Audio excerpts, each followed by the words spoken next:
Et donc on va essayer de parler des examens complémentaires avant la chirurgie du prolapsus.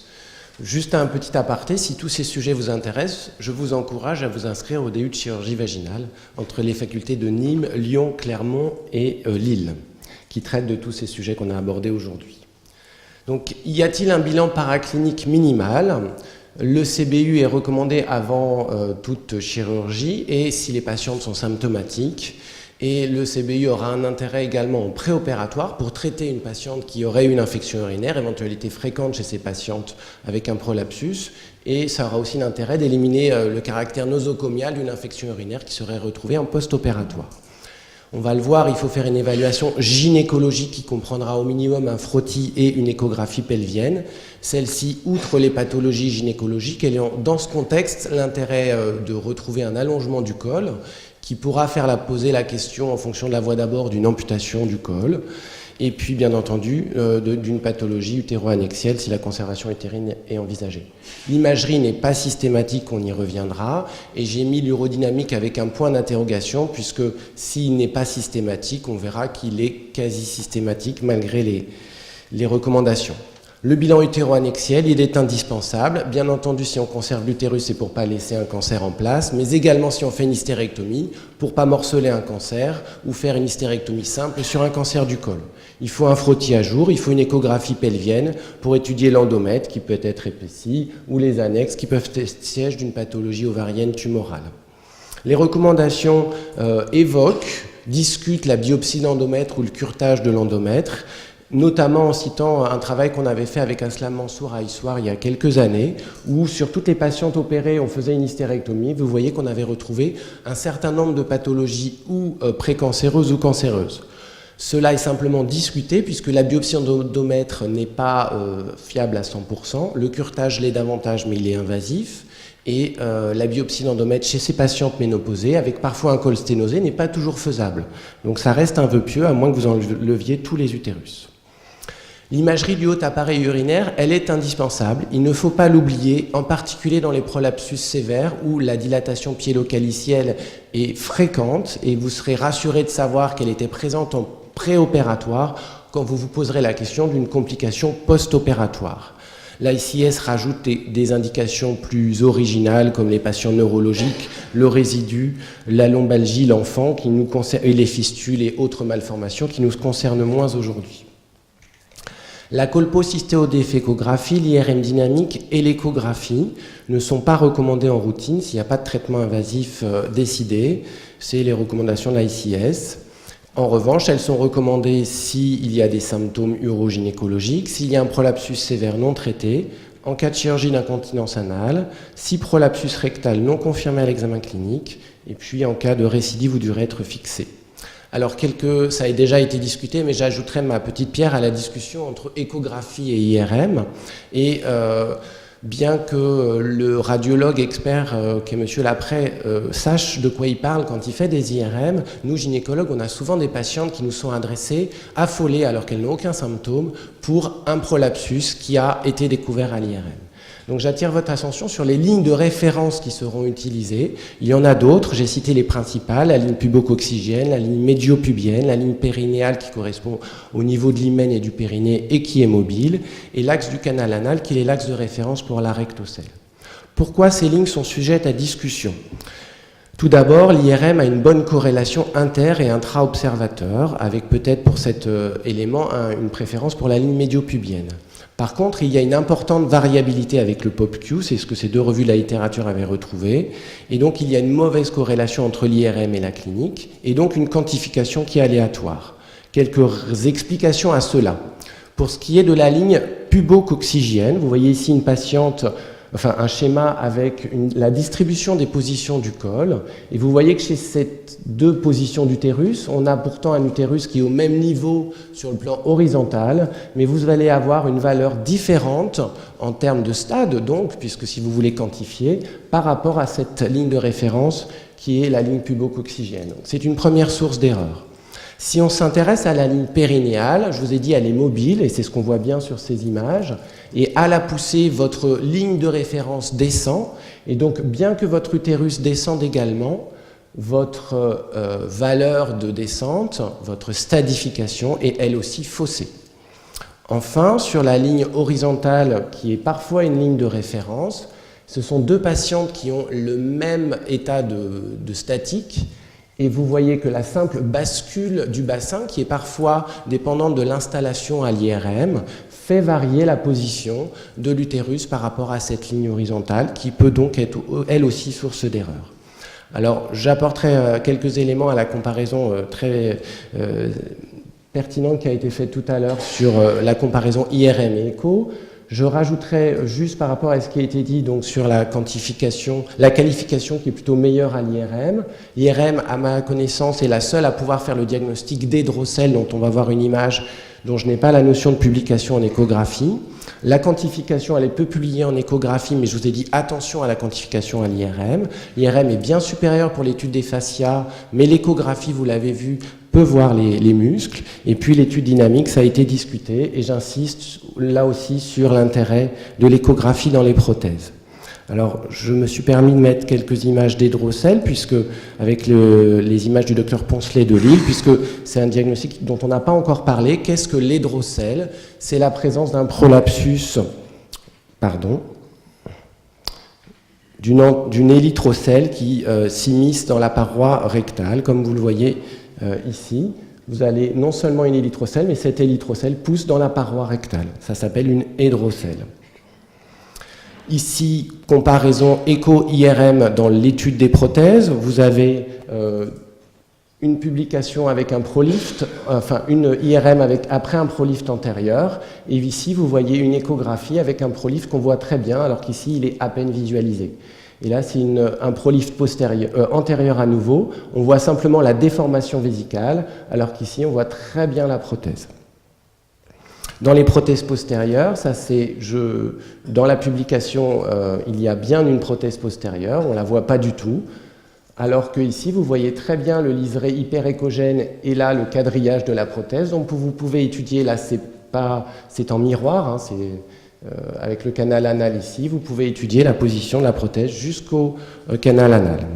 Souvent, on dit que l'échographie ne peut pas voir le prolapsus rectal interne et l'intussusception. C'est vrai, mais ces images d'inflammement sourd nous montrent que c'est quand même possible dans certaines situations.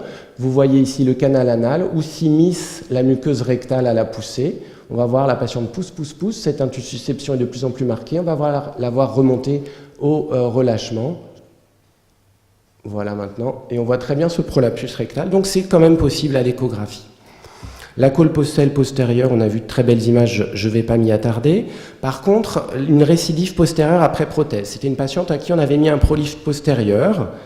Et curieusement, alors que c'est une situation peu banale, elle avait récidivé en postérieur. Et en fait, l'échographie nous a montré que cette colpocèle postérieure, bon, certes, il y a une petite rectocèle basse ici, votre prothèse est ici. Pardon pour la répétition des images. La prothèse est ici, mais en avant de cette prothèse, vous avez l'élytrocèle dont on voit bien le péristaltisme. Donc en fait, cette patiente avait une colpocèle postérieure du fait d'une récidive en avant de la prothèse sous la forme d'une élytrocèle.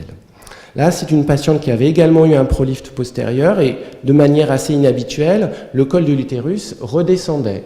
Et l'échographie vous apporte très bien l'explication. Vous avez la prothèse postérieure et on aurait pu penser à un décrochage de la prothèse, mais non. Vous avez ici la prothèse qui suit le col, et on pourra en discuter, ça dépend un petit peu de la façon dont vous fixez la prothèse et le col ensemble.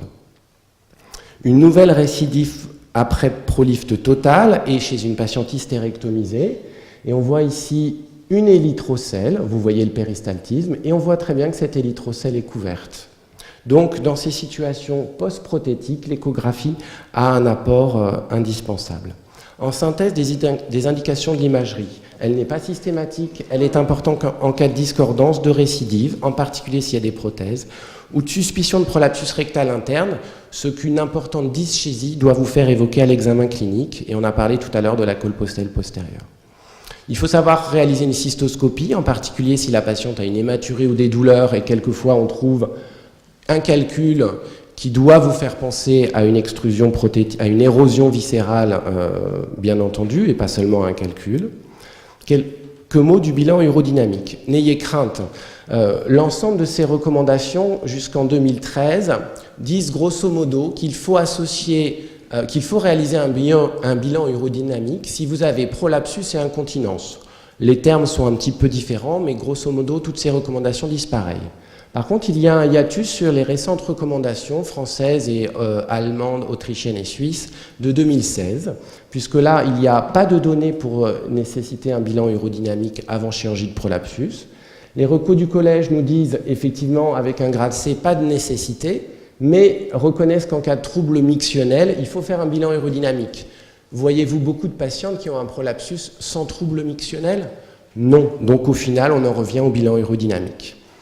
Alors vous allez me dire, oui, mais le bilan urodynamique n'est plus utile pour l'incontinence urinaire, puisque les recommandations de 2016 qui sont ici nous disent on ne traite plus les incontinences urinaires associées au prolapsus, qu'elles soient masquées, mais également patentes. Je vous rappelle, ce sont les dernières recommandations. Alors à quoi bon? Pour informer la patiente du risque d'incontinence secondaire, je vous ferai remarquer que ce n'est pas l'interprétation des recommandations de la littérature, puisque les recommandations allemandes de 2016 valident, elles, la chirurgie associée de l'incontinence urinaire masquée, ce qui était aussi les recommandations de la Cochrane. Et puis, attention, on va y revenir, l'insatisfaction des patientes est souvent pire pour l'incontinence que pour le prolapsus. Alors, qu'est-ce qu'il faut savoir si on recherche une incontinence dans le cadre du bilan urodynamique? Le prolapsus augmente la pression de clôture par l'effet pelote, par l'effet de coude, et donc il faut réduire le prolapsus. On va s'intéresser à la pression de clôture et au point de fuite, le leak point pressure, qui permet éventuellement de quantifier un peu, d'informer la patiente, et attention en cas d'insuffisance sphinctérienne. Les recommandations du collège nous disent pas de traitement. Pourquoi s'abstenir? Le contre l'abstention chirurgicale, c'est qu'il y a significativement moins d'incontinence urinaire si vous associez un geste urinaire. On s'en doute, c'est un niveau de preuve 1, mais heureusement. La méta-analyse de Van der Plug le prouve, on a remarqué quand même 22% d'incontinence urinaire après geste urinaire. Et puis je vous l'ai dit, attention, les patientes sont plus souvent malheureuses de leur incontinence que de leur prolapsus. Mais pourquoi ne pas mettre de geste urinaire? Il faut savoir que 40 à 50% des patientes avec une incontinence urinaire masquée associées au prolapsus vont rester continentes si vous ne faites que la cure prolapsus, et seule une minorité des incontinences urinaires de novo post-opératoires se feront opérer. Expliqué autrement, chez une patiente qui a une incontinence urinaire, le NNT, le nombre de patientes à traiter pour éviter une fuite, est de 2. Vous devez mettre 2 bandelettes pour éviter une fuite en post-opératoire. Chez les patientes qui ont une incontinence urinaire masquée, vous devez mettre 3 bandelettes pour éviter une fuite post-opératoire. Et chez les patientes qui n'ont ni incontinence urinaire d'effort, ni incontinence urinaire masquée en préopératoire, seuls 7% auront besoin d'une bandelette secondairement. Enfin, les bandelettes associées augmentent le taux de complications, c'est prouvé, et l'incontinence urinaire d'effort reste plus facile à gérer.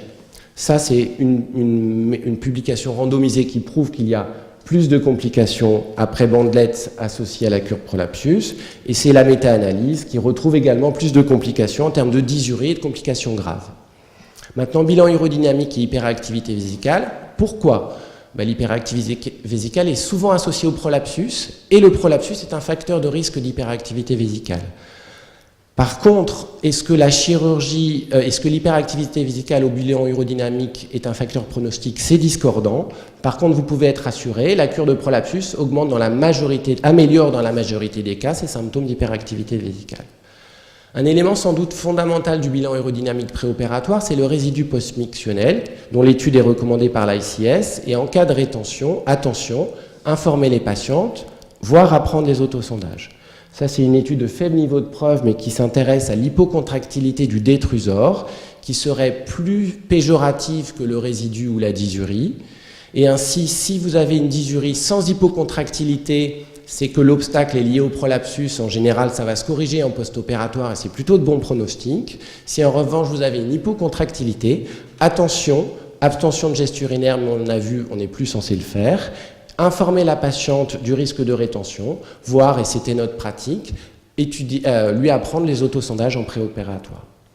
Bon, le bilan aérodynamique modifie la prise en charge. Il est intéressant de savoir que les patientes, quand vous les informez des résultats du bilan aérodynamique, vont donner leur avis. C'est ce que prouvait cette étude randomisée de Schirlitz, où il y avait 45% des patientes qui ont décliné l'étude au vu des données du bilan aérodynamique, parce que bien entendu, quand on leur disait bandelette ou pas bandelette, elles disaient bah non, moi je donne mon avis, je veux ou pas. Et on est au final, 10 ans plus tard, assez d'accord avec cette conclusion sur l'intérêt du bilan aérodynamique. Il y a peu de preuves de l'amélioration du traitement, mais il permet d'informer les patientes et il n'est pas négligeable en termes de satisfaction et de litige. Et je vous ai exhumé un arrêté de la Cour administrative de Paris où une patiente se plaignait d'impériosité post-opératoire et où, au final, c'est le bilan aérodynamique et l'interrogatoire lors du bilan aérodynamique qui a permis de débouter sa plainte. Ce qui est l'occasion de rappeler que les explorations fonctionnelles sont souvent l'occasion d'un bon interrogatoire. Donc il y a quand même un caractère médico-légal. N'oubliez pas de réaliser une IRM médulaire si vous avez des doutes sur une pathologie neurologique, et Sandrine nous a montré les petits tests qui permettent de l'évoquer. Et on va passer à l'épineux problème des explorations anorectales. N'oubliez pas la coloscopie et le scanner si vous avez des signes évocateurs, l'échographie ou l'IRM du sphincter s'il y a une incontinence anale, la déféco ou l'IRM si vous avez un prolapsus rectal, une dyschésie, et on va parler de la manométrie qui est intéressante avant cure de rectocèle si vous avez un doute sur la qualité du sphincter ou si vous avez un asynchronisme. Juste retenez cette partie de la diapo. Les imageries sont à proprement parler des données fonctionnelles puisqu'on voit le fonctionnement du compartiment postérieur. Il est intéressant sur cette étude prospective de 90 rectocèles avec dyschésie, de voir que la présence d'une insusception découverte à l'IRM était plutôt un facteur de bonne réponse au traitement médical et de patientes qui n'avaient moins souvent recours à la chirurgie. Ça a déjà été dit ce matin, mais le problème du compartiment postérieur, c'est ce que nous prouvent toutes les données de la littérature, c'est qu'il y a une mauvaise corrélation entre l'état anatomique et les symptômes anorectaux. La manométrie anorectale, elle doit être réalisée en cas de suspicion d'asynchronisme ou d'incontinence anale par insuffisance sphinctérienne. Elle a une bonne fiabilité, mais la clinique également, et elle a valeur pour confirmer les données de la clinique. Par contre, elle pourra inciter à réaliser la rééducation d'un asynchronisme et à être prudent s'il y a une incontinence anale avec insuffisance sphinctérienne et que vous envisagez la cure de cette rectocèle, puisque vous avez un risque d'aggraver cette incontinence anale qui n'aura plus l'effet réservoir de la rectocèle. Xavier a parlé de l'intérêt de la rééducation de l'anisme. C'est juste pour vous rappeler, c'est une publication ancienne, que l'anisme est un facteur de mauvais pronostic post-opératoire. C'était une petite série, mais il y avait un moins bon résultat en cas d'anisme. Alors les recos du collège de 2016, en fait, elles sont décevantes sur le compartiment postérieur, puisqu'on nous dit qu'en cas de dyschésie prédominante, d'anisme ou d'incontinence anale, on pourra s'aider et on n'a pas de niveau de preuve, on n'a pas d'incitation, de la manométrie, de l'écho ou de la déféco. Il faut penser à la vie multidisciplinaire, en particulier sur ces situations complexes avec prolapsus rectal ou incontinence anale. Globalement, retenons qu'il y a un intérêt classique à proposer la rééducation d'un anisme et qu'en cas d'hypotonie à la manométrie, posez-vous la question de ne pas opérer la rectocèle ou de vous abstenir ou de faire un geste sphinctérien associé. On voit dans la littérature sortir des publications sur la manométrie haute résolution. C'est la même chose, mais vous augmentez le nombre de capteurs. On a les mêmes informations classiques, mais avec beaucoup plus de données. Et on arrive à avoir des reconstructions en termes de pression et donc d'imagerie. Et bien que ce soit en cours d'évaluation, ça pourrait aussi apporter des renseignements sur l'anatomie, l'intussusception, le périnée descendant ou la rectocèle. Alors l'ensemble de ces explorations n'est pas vain puisqu'il permet une meilleure adéquation avec le projet thérapeutique initial. Ça, c'était une étude prospective entre on voit les patientes, on fait un projet, on fait le bilan fonctionnel et on compare ça à une décision collégiale. Et le bilan préopératoire modifie le projet thérapeutique dans 38% des cas et il améliore l'adéquation entre la proposition initiale et le staff. On a beaucoup parlé d'information. Et ce n'est pas un vain mot. Je vous rappelle que cette publication, la méta-analyse de la Cochrane nous montre que l'information est certes un facteur de compréhension des patientes à 14 jours, ça on est rassuré, mais également un facteur significatif d'amélioration de la satisfaction des patientes. Ça réduit les conflits de décision, mais ce n'est pas une surprise pour vous, l'information pourrait augmenter la durée de la consultation, et c'est peut-être là le majeur problème. En conclusion, je dirais qu'il n'y a pas de bilan systématique au diagnostic. Le bilan minimal, c'est une échographie et un ECBU. Que le bilan urodynamique devra être réalisé s'il y a des signes urinaires, c'est-à-dire quasiment toujours. Que la manométrie doit être réalisée s'il y a un asynchronisme ou une incontinence anale. Il ne faut pas oublier l'écho rénal, pas oublier l'IRM dans ces situations-là, pas oublier la cystoscopie ou la coloscopie orientée. Tout ça pour vous aider à modifier la prise en charge, surtout à informer les patientes, et ne nous leurrons pas, avec un certain intérêt médico-légal. Je vous remercie.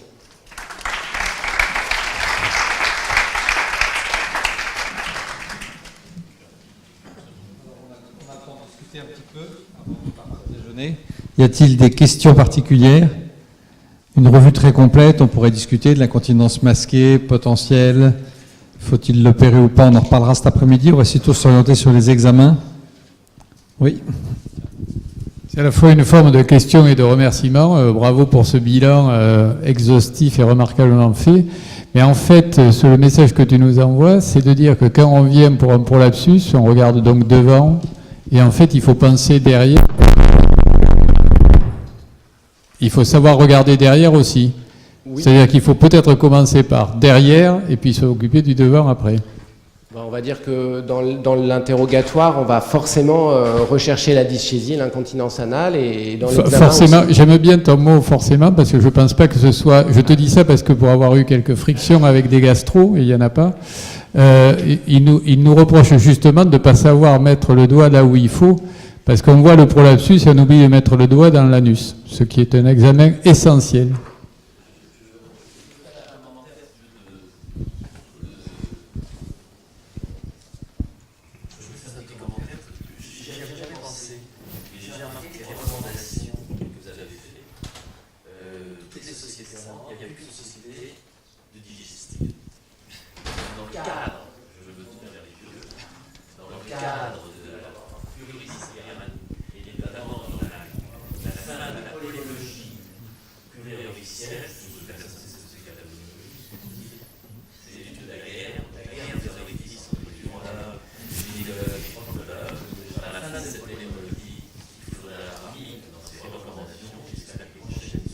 Voilà.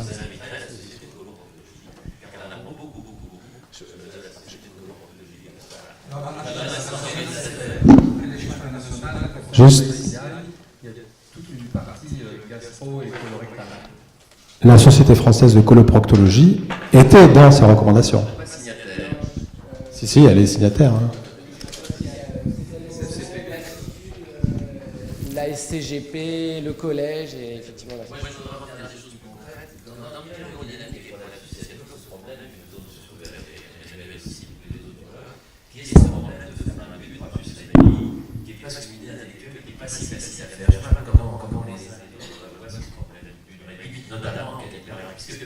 La question, c'est en cas d'hyperactivité.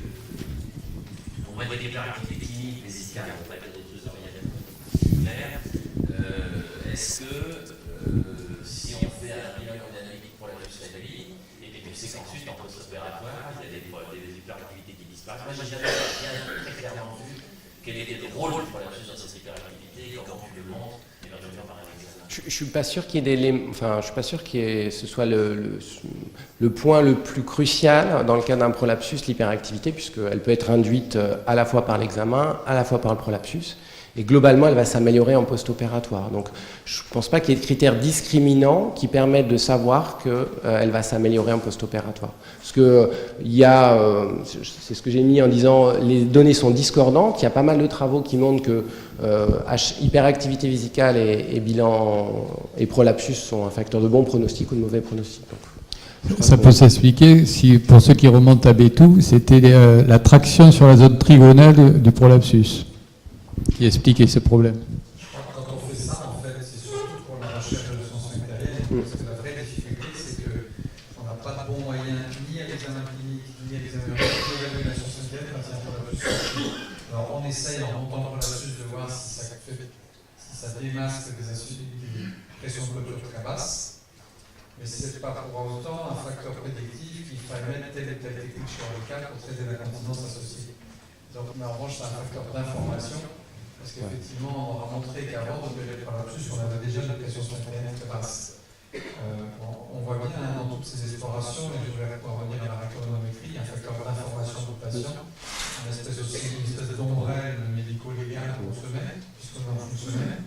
Et sur la rectométrie, finalement, je me rends compte que beaucoup de colorectaux avec qui on travaille ne s'y intéressent plus tant que ça avant une chirurgie de prolapsus. Ce qui les intéresse plus, c'est l'anatomie, c'est est-ce que je passe à côté d'une autosusception. Et finalement, s'il y a une rectocèle de la patiente, de toute façon, ils font la chirurgie au moins de rectocèle. Ils ne vont pas finalement tant s'intéresser que ça à la cyclotométrie. Je crois qu'elle est intéressante quand même dans le cadre de l'incontinence anale, quand même, pour l'évaluation sphinctérienne. Et dans ce cas-là, elle doit être associée à l'écho du sphincter, pour la partie vraiment sphinctérienne. Et voilà. Et dans ce cas-là, elle est vraiment importante pour, avec l'écho pour discuter d'une abstention sur la rectocèle. Ou d'une réparation concomitante. Et alors, la vraie question pour l'assistance, c'est à quel patient qui vient pour un prolapsus doit-on faire des explorations colorectales, puisqu'on manque tous globalement de correspondants abdominales, il n'y en a pas partout. Il faut qu'on sélectionne les malades qu'on va faire explorer, et finalement, si tu résumes, alors, à qui on les fait faire. Donc si on considère que l'IRM est une exploration colorectale, il faut le faire aux patientes qui ont une suspicion de prolapsus rectal et en particulier celles qui ont une dyschésie très sévère alors que vous n'avez pas une énorme rectocèle. Là, vous allez rechercher une intussusception et là, l'IRM fait partie des explorations colorectales. Si c'est pour la manométrie, c'est chez les patientes incontinentes anales. Et là, vous associez une écho du sphincter. Je crois qu'il faut surtout, c'est un problème de patients très constipés et dyschésie. Il faut essayer de les explorer avant, puisque vous savez qu'on a accusé que ce soit la montofixation d'entraîner des constipations, mais aussi avant, c'est bien. Et c'est la synergie, si on peut même. Je reviens à Xavier, si tu veux, sur le. Tu me souviens, si tu veux, ce problème de la synergie, je ne sais pas ce que tu en penses, parce que c'est vrai que c'est un sujet difficile, quand il y a une vraie synergie, que la contraction périnée, notamment sexuelle à la selle, est-ce que là, c'est pas très clair à la rééducation, surtout même quand il n'y a pas de prolapsus, la rééducation de cette synergie est un problème difficile pour les propres. Je ne sais pas si tu veux dire un mot là-dessus. Ouais, moi, effectivement, le signal d'alerte pour le clinicien, que ce soit l'uro ou le gynéco, et effectivement, c'est pas notre partie, c'est vraiment le symptôme, c'est-à-dire le syndrome d'obstruction défécatoire, la dyschésie, qui doit faire amener au minimum à une consultation avec un coloproctologue dès lors que, comme tu le disais, le problème de la patiente semble être plus la dyschésie que la rectocèle. Si à la limite elle a une énorme rectocèle avec une petite dyschésie, bon, on pourrait imaginer lui dire bon, je vais vous opérer, je vais vous guérir l'anatomie et puis le symptôme, voilà. Parce qu'autant on sait très bien que la chirurgie du prolapsus, dans 90% des cas, on va traiter la boule qui sort, on va traiter la pesanteur, mais l'hyperactivité vésicale, c'est 1 sur 2 simplement qui sera guérie de son hyperactivité vésicale, et sur la dyschésie, c'est même pas 30%. Et les douleurs, c'est 10%, donc là, c'est encore pire. Donc le contrat préopératoire sur la dyschésie, il ne peut pas être fait en faveur de l'opération vite fait. Donc dyschésie égale normalement consultation avec coloproctologue. Après, est-ce qu'on peut au toucher rectal dépister l'anisme? Alors là, la littérature est très discordante là-dessus. Parce qu'effectivement, en mettant le doigt dans le rectum, en demandant à la patiente de pousser comme à la selle, si on sent le sphincter se refermer, on peut se dire « Oula, ça c'est une dyschésie » et l'envoyer directement consulter. Mais je crois que la sensibilité, la spécificité de cet examen clinique par rapport à la manométrie anorectale, qui est l'examen de référence, est très mauvaise. Donc, logiquement, c'est dyschésie égale exploration. Enfin, soit vous savez les prescrire, les explorations, manométrie anorectale, soit vous envoyez au coloproctologue qui lui-même après va faire le tri. Et la question que vous lui posez, c'est est-ce que vous pensez que le rectocèle est la seule cause de sa dyschésie, ou est-ce que vous pensez qu'il y a autre chose, une intussusception anale, un anisme ou autre, et surtout est-ce qu'un traitement médical ou rééducatif peut traiter la dyschésie indépendamment de la prise en charge de la rectocèle? Moi, c'est les questions que je pose en général. Moi, je peux... Parce qu'on en a pas souvent, mais je pense que Pierre aussi, qui a les cheveux blancs pour moi, c'est les dysuries et les sténospériatiques. Dans le cas des prolapsus, ça existe. Est-ce que tu utilises encore, qu'est-ce que tu utilises le rétrotopo de 10, comme le faisait M. fentes trop urinaires, mixte incontinence visuelle. C'est évident. Non, il n'y a aucune place pour aucune dilatation, aucun traitement par rétrotomie à l'autisme, c'est une fente à comparer de. Vous voyez quelquefois des confrères faire des incisions de cloche chez certaines femmes pour des dysuries. C'est un geste qui n'obéit à aucune règle physiopathologique et qui fait prendre un énorme risque d'insuffisance rénale secondaire, sur lequel on va être très gêné pour la chirurgie parce qu'on a détruit la phase postérieure du col. Sur ce geste qui, normalement, sauf exception, comme toujours en médecine, ne doivent pas être faits. Et on en voit encore qui sont faits. Donc ça, il faut être très prudent, on ne touche pas à un nerf féminin sur ce plan-là. La sténose du méa, c'est autre chose. Oui, c'est ça, la sténose du méa, c'est oui, ça dilate la bouche. Moi, j'allais revenir derrière pour dire ce que m'ont appris les proctos, à savoir, c'est que c'est difficile de savoir s'il y a une dyskinèsie ou s'il n'y en a pas, mais déjà poser la question, vous êtes constipé. Deuxième question, vous poussez pour aller à la selle. Déjà, c'est une orientation. Et puis la troisième, ce qu'évoquait Xavier, c'est de faire le toucher rectal et de ne pas leur dire de pousser, mais de leur dire d'essayer de vider l'ampoule rectale, ce qui est toujours très difficile et, comme il a dit, très aléatoire. Mais ça permet d'avoir une orientation. Alors pour ma part, juste une petite nuance. Il y a une troisième question, c'est est-ce que vous appuyez? Est-ce que vous faites des manœuvres digitales? Ah oui, des manœuvres, oui. Mais ça, c'est déjà... Si j'ai une vraie rectocèle et qui me paraît expliquer la dyschésie avec des manœuvres d'appui sur la rectocèle qui évacuent, je ne demande pas systématiquement un avis coloproctologique, voilà. Sauf si cette dyschésie est majeure. Voilà. Mais bon, ça se discute, je pense. Bon, écoutez, je pense que c'est bien. Si on parle de l'ADG, je retourne vers notre céliologie de ce matin. Moi, j'ai trois choses importantes quand j'examine une patiente dyschésique et que je distingue, et je n'ai jamais vu de support dans la littérature. Tu l'as très bien dit, c'est la rectocèle sur laquelle on appuie. Je me tourne vers notre ami Jean-François Laprès. On a des photos, nous, merveilleuses, si tu veux, de vidange, et notamment de changement entre le cholécystogramme et la dynamique lorsqu'on met quelque chose sur les bananes, ça c'est important. Par contre, les patients qui ont une indussusception intra-anale, elles mettent un doigt dans le rectum pour évacuer. Et à l'interrogatoire, on trouve des choses très différentes. Et enfin, celles pour le périnée descendant se maintiennent les fesses pour aller à la selle en se tenant pour pousser. Donc c'est une nuance sémiologique que j'aime beaucoup, mais j'aimerais bien, si vous arrivez dans les années à venir à faire une sensibilité des spécificités de cet interrogatoire spécifique de la manœuvre défécatoire, ça me ferait extrêmement plaisir. Voilà. On intègre encore. Non.